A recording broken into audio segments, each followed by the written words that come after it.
The space around Jupiter glittered with stars as the exploration vessel Starlight moved slowly through its scientific mission. Captain Susan Miller sat in her command chair, eyes fixed on the main screen.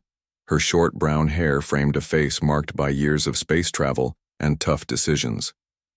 The ship hummed quietly around her, its crew of 30 going about their duties with practiced ease.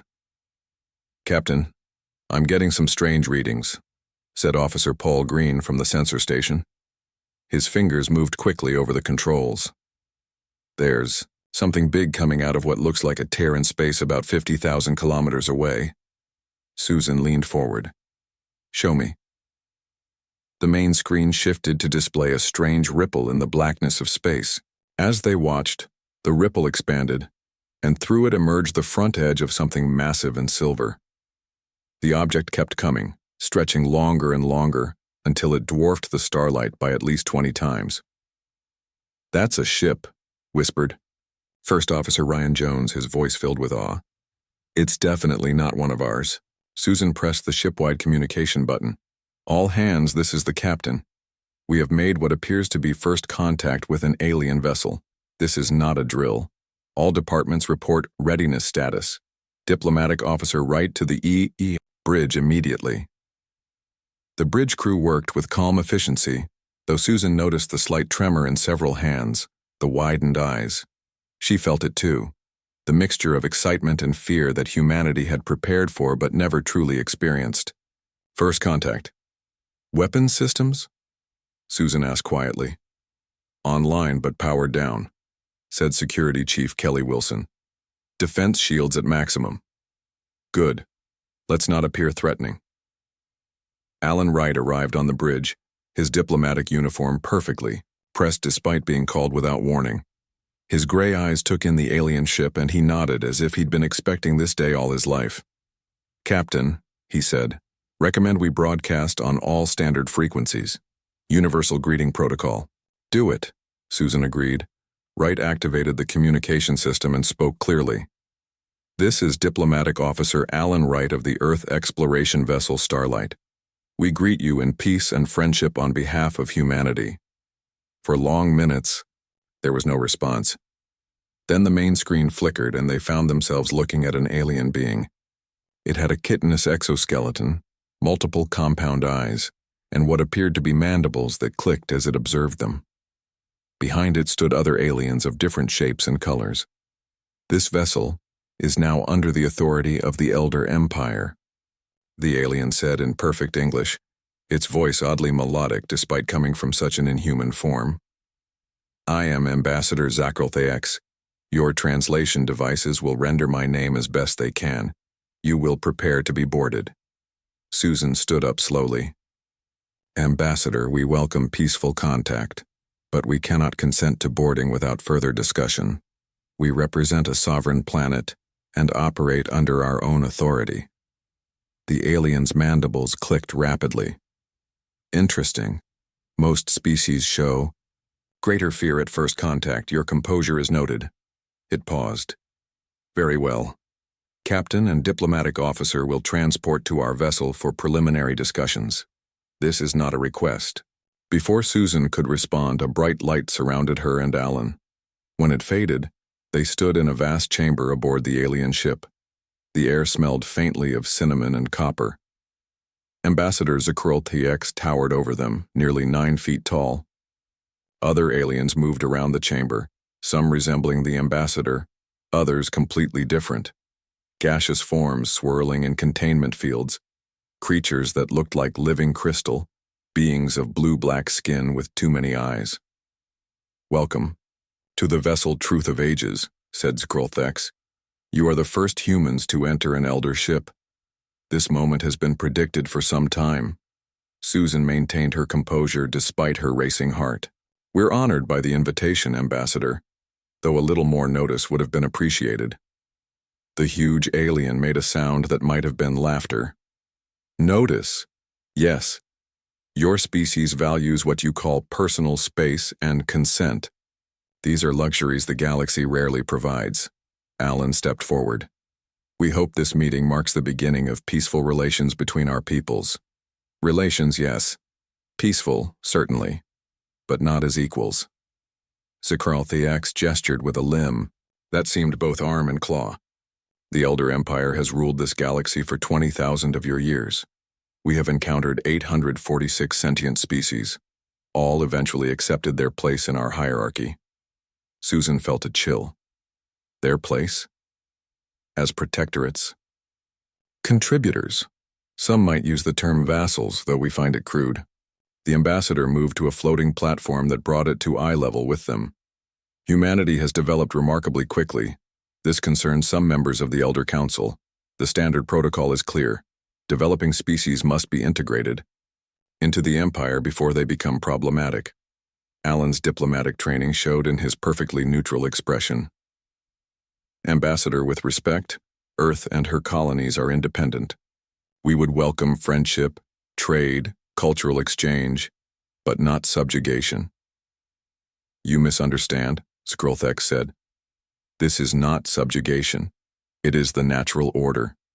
The Elder Empire provides protection, prevents interspecies conflict, manages resources across thousands of worlds. In return, younger species contribute according to their abilities and receive benefits according to their needs. Susan noticed something odd. Whenever she or Alan responded with calm politeness rather than anger or fear, the ambassador's posture changed subtly, its compound eyes shifting to focus more intently. We would need to consult with Earth's leadership, Susan said, keeping her voice even. This is far beyond our authority as representatives. The alien was silent for a long moment. This request is unusual. The standard protocol does not include consultation periods. Nevertheless, Alan said, with perfect politeness, it is necessary. Humans make decisions collectively through elected governments. Without their input, any agreement we might make would be meaningless. The compound eyes studied them carefully. Susan maintained eye contact, though it made her skin crawl. Very well, Zikralthiax finally said. You have demonstrated unusual restraint. Most species respond with either aggression or immediate submission. Your composure suggests potential. You will have what your people measure as 2 weeks. The Elder Council will expect your answer then. After another flash of light, Susan and Alan found themselves back on the Starlight's bridge. The crew stared at them in shock. Captain, said Ryan, you were gone less than 2 minutes. Susan looked at Alan, seeing in his eyes the same realization. 2 minutes here, but it had felt like hours on the alien ship. Send a priority message to Earth Command, she ordered. We have 2 weeks to decide the fate of humanity. And tell them, she paused, remembering the aliens' reaction to their calm responses. Tell them I think I've found their weakness. These elders, they're afraid of something about us. Something about humans who stay polite when they should be afraid. The news from the Starlight reached Earth in hours. Emergency meetings filled the United Nations building in New York.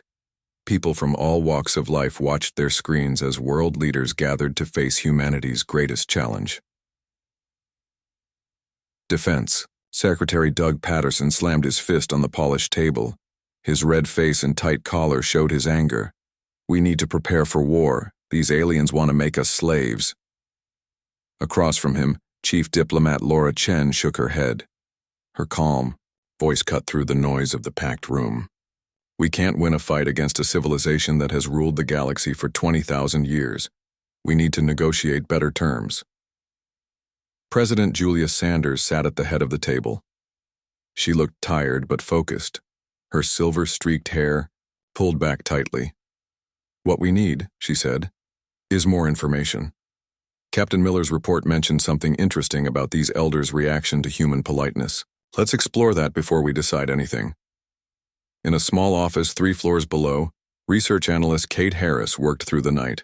She had access to the full recordings from the Starlight's meeting with the alien ambassador. Something about the alien's behavior struck her as odd. Kate pulled up old records from history and anthropology. She searched for patterns of how powerful empires dealt with smaller groups. As the sun rose over New York, she found something in the archives that made her sit up straight. The politeness doctrine, she whispered to herself. She rushed to the main conference room where the leaders were still debating. After waiting for a pause in the argument, she stepped forward. "Madam President, I found something you need to see." The room grew quiet as Kate explained. In human history, several empires developed what anthropologists call fear of the composed enemy. When facing tribes or nations that maintained perfect calm during negotiations, especially when threatened, the empires often became cautious. They saw this behavior as a sign of hidden strength. She showed them video clips from the alien meeting, pointing out how the ambassador's body language changed whenever Captain Miller or Officer Wright responded with calm politeness instead of fear. I believe the elders have a similar concept. In the recordings, Ambassador Kroll-Tilax mentioned that our composure suggests potential. The translator struggled with one word that I think means something like threshold species or transition species. President Sanders leaned forward. "What does that mean for us?" "It means," Kate said, "that if we want to avoid becoming vassals, we should present a united, calm front while preparing for all possibilities." While the politicians debated, Admiral George Bell took action at the lunar military base. He ordered Earth's small fleet of defense ships to prepare for possible conflict. The aging admiral walked slowly between rows of ships being loaded with supplies. Unlike the politicians, he had no illusions about winning a war against the Elder Empire, but he also knew that going down without showing strength would doom humanity forever. "We don't need to win," he told his officers during a briefing. "We just need to show them that subjugating us will cost too much." What no one on Earth realized was that they were being watched. Elder Scouts had arrived in the solar system shortly after the Truth of Ages made contact. Hidden behind stealth technology, they observed Earth's response with growing interest. Scout leader Dervix reported back to the Truth of Ages. "The humans prepare their primitive ships for battle, yet show no signs of panic. Their leaders debate calmly. This behavior matches pattern classification T9. In the grand meeting chamber of the Truth of Ages, junior elder analyst Mirtep studied the reports from Earth. His species was newer to the Elder Empire, only having joined 5,000 years ago. Sometimes this gave him a different perspective from the older members. "Ambassador," Mr. Tep said hesitantly to Zuckril the Dex, "I believe the humans may qualify for threshold status under the ancient protocols." The ambassador's compound eyes fixed on the junior analyst. "That classification has not been used in 1,200 years. The last species to receive it nearly destroyed 3 elder worlds before being contained." "Yes, but the behavior patterns. The humans maintain social cohesion under pressure. They prepare for conflict without emotional displays. They remain polite even when facing subjugation." Elder Commander V. Kextel, in charge of military operations, clicked his mandibles in disagreement. "They are simply too primitive to understand their situation. Their politeness is ignorance, not strength."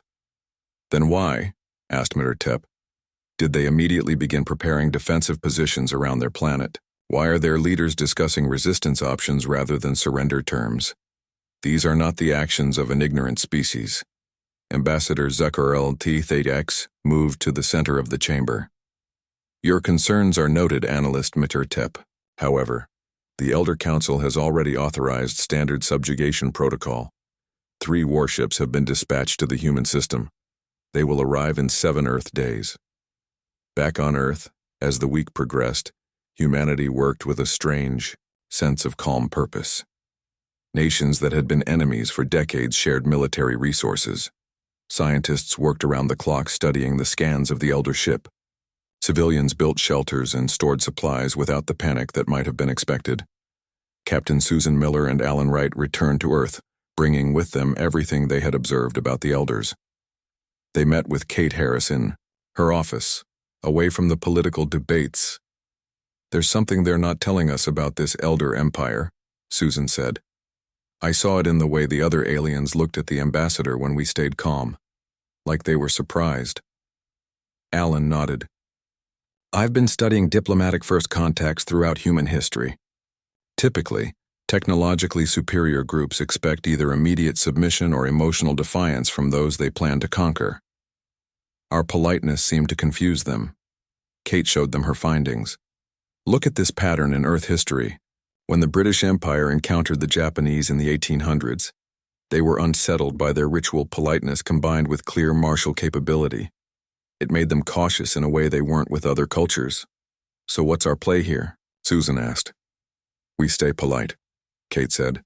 Unfailingly polite while making it clear we won't submit. And we watch for their reaction very carefully. As the seventh day approached, President Sanders addressed the world. Her voice was calm, her words measured, even as she delivered the most important speech in human history. We stand at a crossroads for our species. The Elder Empire arrives tomorrow with their demands.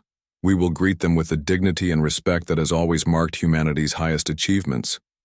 But we will also make it clear that Earth belongs to humanity. We are prepared to be friends, allies, even partners in this galaxy. We are not prepared to be subjects. Around the world, people watched the skies and waited. The three Elder warships appeared in Earth's orbit with a flash of light that turned night to day for several seconds. They were massive, each one bigger than the truth of ages, with strange patterns etched into their silver hulls. They took position in a triangle formation above the planet, visible to the naked eye from the surface. In the United Nations Emergency Chamber, veteran diplomat Frank Morris prepared for the most important meeting of his life. At 62, his hair had gone completely white, but his blue eyes remained sharp and clear. He smoothed down his formal suit and nodded to President Sanders. I'm ready, Madam President. She squeezed his shoulder. Remember the plan, Frank. Perfect politeness no matter what. The main screen in the chamber lit up, showing Ambassador Zakarelthex and two other elders. One had a body like flowing water contained in a transparent shell. The other looked almost like a tree with eyes embedded in its bark. Greetings, representatives of Earth, said Zakarelthex. The period of consideration has ended.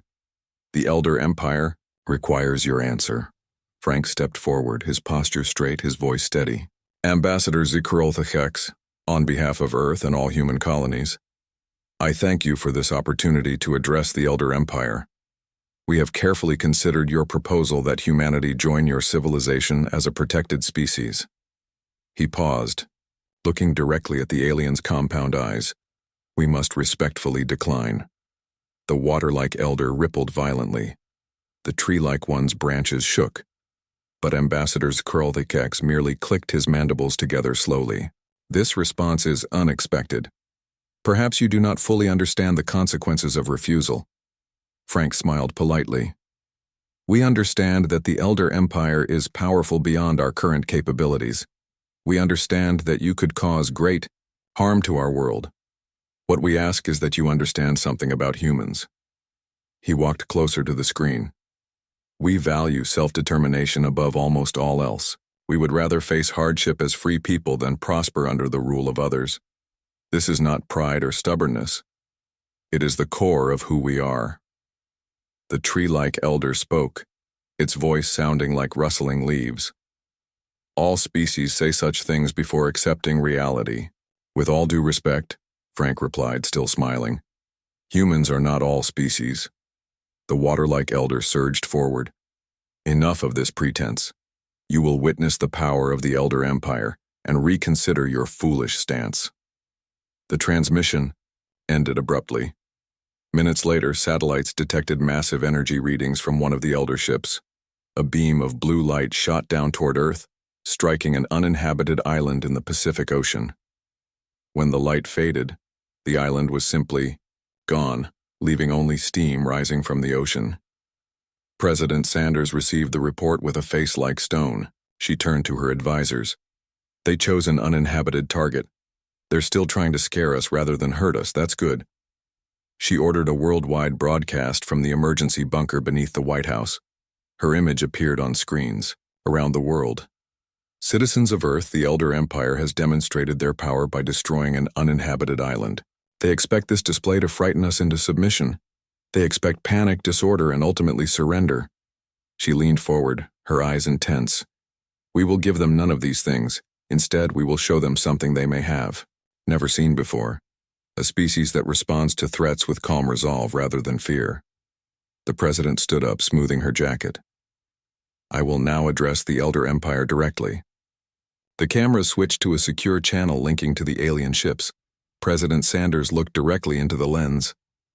Ambassador Zacharel THX, I speak now for all of humanity. Your demonstration has been noted. Under the laws recognized by all civilized beings, your action constitutes an act of war against Earth. However, we remain open to peaceful resolution if you withdraw your forces and recognize our independence. Her voice never wavered. Her expression remained pleasant, almost as if she were discussing the weather rather than the potential end of human civilization. We await your response and hope for a peaceful outcome beneficial to both our peoples. On the bridge of the Elder Command ship, Ambassador Zakrolthax and the Elder Captains watched in disbelief. Why are they not panicking? Asked the water-like Elder Captain Orzulk. The demonstration should have broken their resolve. Scan their communications, ordered the tree-like Elder Captain Isvadur. They must be lying about their reaction. The scans revealed a different picture than the calm presented by Earth's leaders. News channels showed crowds gathering in cities. Markets worldwide had crashed. Military bases were on highest alert. But amid the fear and confusion, there was a strange pattern. People helping each other, organizing, preparing. Not the chaos the elders expected. We should proceed with targeted strikes on their military installations, said Captain Isvadur. Break their ability to resist. Ambassador Zakrolthax clicked his mandibles thoughtfully.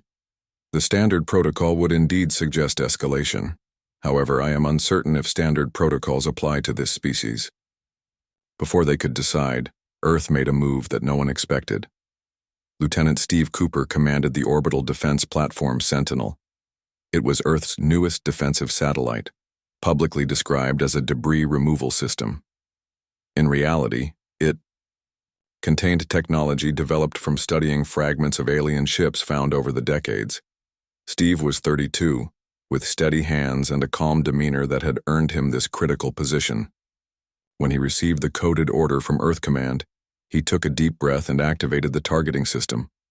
He opened a direct channel to the nearest Elder warship. His voice was perfectly professional, even friendly. Elder vessel, this is Lieutenant Steve Cooper of Earth Defense Platform Sentinel. We have noted your active aggression against our planet.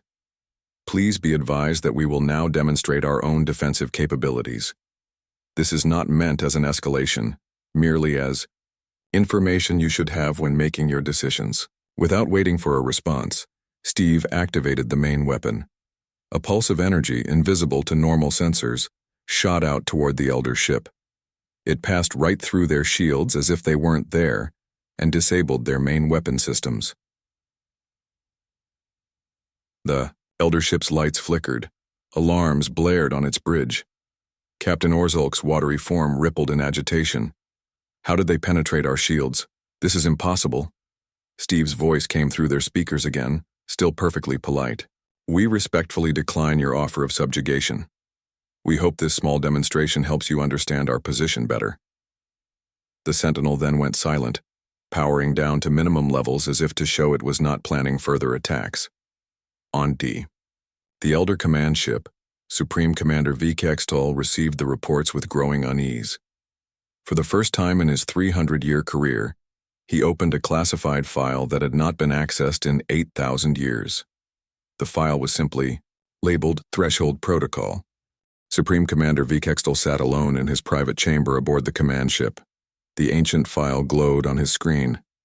He had heard of the Threshold Protocol during his training, but he never thought he would need to use it. It was almost a myth among elder military leaders. The file contained records from 12,000 years ago.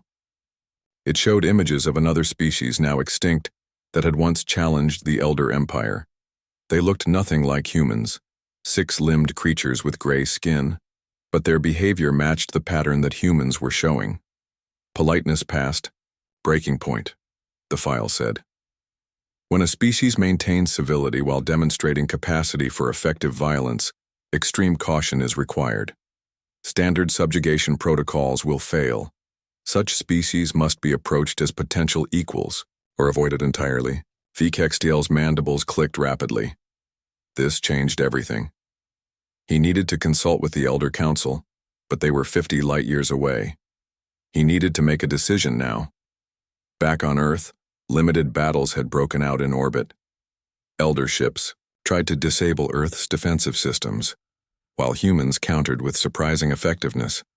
Admiral George Bell coordinated Earth's response from the lunar base. His weathered face showed no emotion as reports came in, both victories and losses. What surprised the Elder forces most was that before each human attack, there was always a polite warning. Elder vessel approaching Sector 4, this is Captain. Please award of Earth defense. We notice you are targeting our communications array. We respectfully request you withdraw. If you continue your approach, we will be forced to respond defensively. We have no wish for conflict. This pattern repeated across all engagements. The humans maintained perfect professional courtesy before and after each battle action. The Elder crews found it increasingly unsettling. In her research lab beneath New York, Kate Harris worked frantically to decode more fragments about the politeness doctrine. She had connected with linguists and anthropologists worldwide, all trying to understand the Elder psychology. I've got it, she said suddenly, looking up from her screen. Susan Miller and Alan Wright, who had been reassigned to Earth to help coordinate the response, moved to her side. The politeness doctrine isn't just a diplomatic protocol, Kate explained. It's a warning system. The fragments I've pieced together suggest the Elders encountered another species long ago that maintained social cohesion and rational discourse even during warfare. According to these texts, that species nearly conquered half the Elder Empire before some kind of peace was negotiated. Susan leaned closer to the screen. So when we stay polite while fighting, we're triggering their deepest cultural fear. Kate finished. It's like we're waving a red flag that says dangerous species in their language. Alan nodded slowly. That explains why Ambassador Skrulthox granted us the 2-week consideration period. It was already a deviation from their standard protocol. There's more, Kate said. These records suggest the Elders themselves were once dominated by another. Species that showed the same behavioral patterns were displaying. Their entire civilization might carry a trauma from that encounter. On the Elder command ship, Ambassador Skrulthox received a secure communication from the homeworld. The Elder Council had reviewed preliminary reports from Earth and reached a troubling conclusion. The human response pattern matches historical classification T9, the Council message stated. Activate full threshold protocol assessment immediately. All standard subjugation activities are suspended pending evaluation. Skrulthox summoned military strategist Pizextil to his private chamber. Unlike most Elders who had exoskeletons, Pizextil's species had evolved on a high-gravity world. He was short, dense, with 6 eyes arranged in a circle around his head. Analyze the human battle tactics, Skrulthox ordered. Not just their technology, but their approach. Pizextil reviewed the data from the orbital engagements. After several hours, he returned with a disturbing observation. Ambassador, the humans are not fighting at full capacity. Skrult's compound eyes fixed on the strategist. Explain. They target our weapon systems, our engines, our sensors, but never our life support. They disable rather than destroy when possible. They withdraw when they have an advantage rather than press it. Pizextil's 6 eyes blinked in sequence. They're testing us, learning our responses. Each engagement reveals a new aspect of our technology or tactics that they quickly adapt to.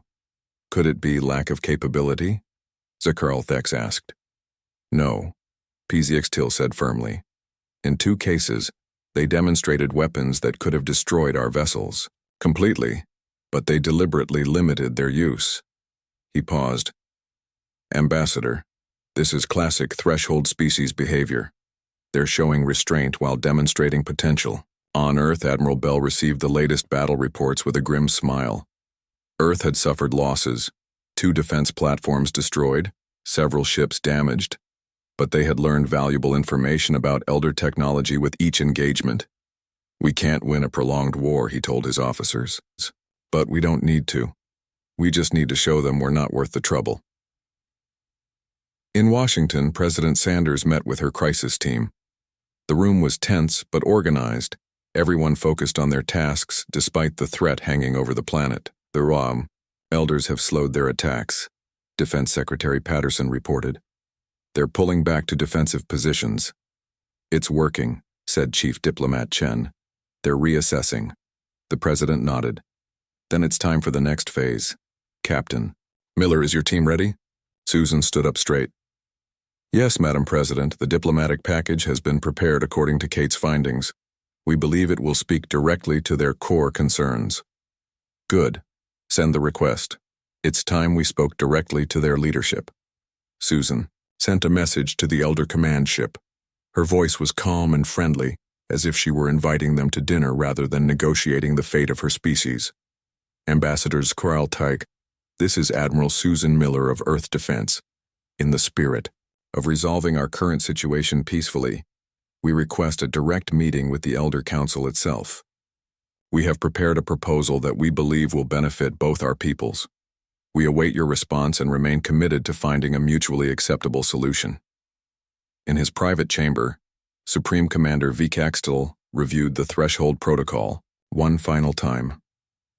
The last section contained a warning that had been written 12,000 years ago. When dealing with threshold species, remember that their restraint is not weakness. It is the mark of a civilization that has mastered both its violent impulses and its capacity for cooperation. Such mastery makes them potentially more dangerous than any purely aggressive species we have encountered. V.K. Extel closed the file and made his decision. He would support Ambassador Zuckrelthex's recommendation to the Elder Council. For the first time in the 20,000-year history of the Elder Empire, they would negotiate with a species as a potential equal rather than a future subject. The grand chamber of the Elder Collective was ancient beyond human reckoning. Curved walls rose hundreds of feet, covered in symbols that told the history of a civilization spanning 20,000 years. Representatives of over 800 species filled the tiered seating, their bodies of all shapes, sizes, and compositions. Some floated in anti-gravity fields, others sat in pools of liquid, while many stood or perched on various surfaces. At the center of this vast space stood Admiral Susan Miller, now the official representative of Earth. She wore a simple blue uniform with minimal decorations. Her face showed no sign of the awe she felt at being the first human to see the heart of the Elder Empire. Behind her stood Alan Wright and Kate Harris, part of the small team Earth had sent to this historic meeting. They had traveled for 3 days aboard an Elder transport ship, crossing 60 light-years to reach the Elder homeworld. Ambassador Zuckrelthech spoke to the assembled council. Honored representatives of the Elder Collective, I present Admiral Susan Miller of Earth, spokesperson for the species known as humans. A low murmur ran through the chamber as thousands of aliens studied the small human delegation. The Elder. Archivist Eiselmerks moved forward. His species resembled a collection of crystalline structures that somehow moved as one being. Light played through his transparent body, creating patterns that seemed to convey emotion. Admiral Miller, the archivist said, his voice resonating through the chamber. Your presence here is unprecedented. No developing species has ever addressed the full collective. Why should we grant this honor to humans? Susan stepped forward, her posture relaxed but respectful. Honored archivist, esteemed members of the Elder Collective, I thank you for this opportunity. We stand before you not demanding recognition, but offering friendship. She gestured to the vast array of species around her. Your civilization has achieved something remarkable, bringing together hundreds of different forms of life into one community. We humans value community as well. The difference is that we seek to join yours as partners rather than subjects. Bold words, said a floating cloud of blue gas contained in a thin force field. But why should we consider your species worthy of such consideration? You are young, barely out of your planetary cradle. Susan smiled. Age is not the only measure of worth. In our brief history, humans have shown a capacity that I believe the Elder Empire recognizes. We can be both civilized and determined. We can maintain our composure while defending what we value. We understand that true strength lies not in dominance, but in cooperation between equals. The Elder Supreme Commander V. Kextel stepped forward. The human speaks of the Threshold Protocol without naming it. Their species has demonstrated the warning signs that our ancient laws require us to heed. He turned to the archivist. Tell them the truth of the politeness doctrine, Islamarix. They have earned that much. The crystalline alien's light patterns shifted to a deep blue. Very well. Humans, what you have unknowingly triggered is our civilization's oldest warning system. 12,000 years ago, the Elder Empire was not the ruler of this galaxy. We were subjects of another power, a species now extinct, called the Precursors. The chamber went silent as the archivist shared history that many present had never heard. The Precursors subjugated us not through overwhelming force, but through their unique combination of advanced technology and social cohesion. They could wage war while maintaining perfect internal order. They could inflict violence while speaking with courtesy. This combination made them nearly unstoppable. Susan glanced at Kate, whose eyes had widened at this confirmation of her research. After 5,000 years of rule, the Precursors vanished. We still do not know why. The elder species who had served them created the empire you see today, with one absolute law embedded in our deepest protocols. Beware any species that maintains politeness beyond the breaking point where others would descend into chaos. For that was the mark of our former masters, and the sign of a civilization that could potentially surpass our own. Susan listened carefully, understanding now why their diplomatic approach had triggered such an unusual response. We are not your former masters, she said gently. Humans have our own flaws and virtues. We don't seek to rule over others, but we will not be ruled. What we propose instead is alliance. She approached the center of the chamber, where a holographic display showed the galaxy. Earth sits at the edge of your territory, in a region you rarely patrol. We could serve as a partner, helping maintain stability in that sector. We would share our unique perspectives and innovations while learning from your vast experience. The Elder Council members communicated among themselves, using methods that Susan couldn't follow. Some seemed to exchange colored lights. Others, vibrations or scents. Finally, the archivist spoke again. Your proposal has merit, Admiral Miller, but the transition from standard subjugation protocol to alliance has no precedent. How do you suggest we proceed? Susan had prepared for this question. We start small, a treaty recognizing Earth's independence within its solar system, exchange of ambassadors and knowledge, limited trade. Over time, as trust builds, we can expand our cooperation. Elder Commander V. Kextel clicked his mandibles in what Susan had come to recognize as approval. A cautious approach. Wise. The full deliberation of the Elder Council took hours. Susan and her team waited patiently, maintaining their composure even as exhaustion set in.